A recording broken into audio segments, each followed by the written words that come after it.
coopération à l'échelle européenne, le développement de réseaux de villes, d'institutions, dans un sens transfrontalier, me paraissent un enjeu majeur dans nos stratégies locales. Cependant, à l'heure de l'annonce d'un report de la réflexion concernant les traversées centrales des Pyrénées, avec beaucoup d'interrogations, avec des horizons plus ou moins lointains, je crois que l'esprit de responsabilité de nos collectivités territoriales demeure le principal atout de nos territoires.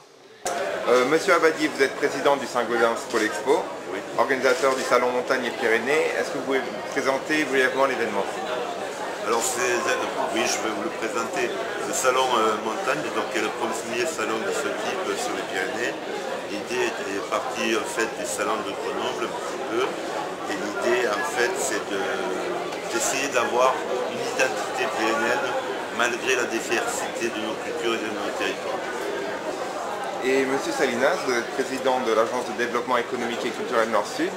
Vous êtes ici en tant que représentant du centre d'information Europe Direct Midi-Pyrénées. Vous êtes également intervenu pour que Monsieur le ministre du Tourisme d'Andorre vienne inaugurer ce salon. Quels sont les liens de votre agence avec ce type de salon et l'Andorre? C'est très simple, c'est que bon, depuis longtemps, nous entretenons des relations privilégiées avec l'Andorre et nous faisions des relations économiques très importantes. Et à ces relations économiques s'était associé aussi M. Abadi. Et de ce fait, bon, quand M. Abadi a fait ce salon, il nous a sollicité de voir que devant ces relations, si on pouvait faire venir M. le ministre, ce que M. le ministre a accepté avec rapidité et avec un grand enthousiasme, parce que bon, ça correspond à la morphologie de son pays, un pays de montagne, et puis ça correspond aussi à une entraide entre les Traces et les Traces aux Pyrénées aussi. Et alors donc ça, c'est vraiment quelque chose de très agréable.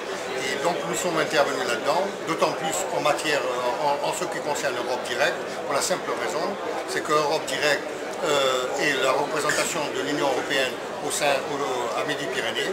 Et comme ce salon est en partie financé par Interreg, il était de notre devoir de s'associer à cette imagination et à ce grand travail de collectivité qu'organise ce salon avec la compagnie de M. le ministre. Voilà.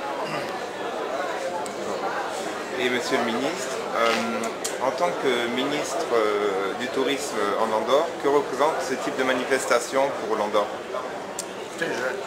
L'Andorre est un pays qui regarde beaucoup au nord et au sud, peut-être plus au sud qu'au nord d'ailleurs, et qui oublie souvent de regarder à l'ouest et à l'est, comme je l'ai dit tout à l'heure.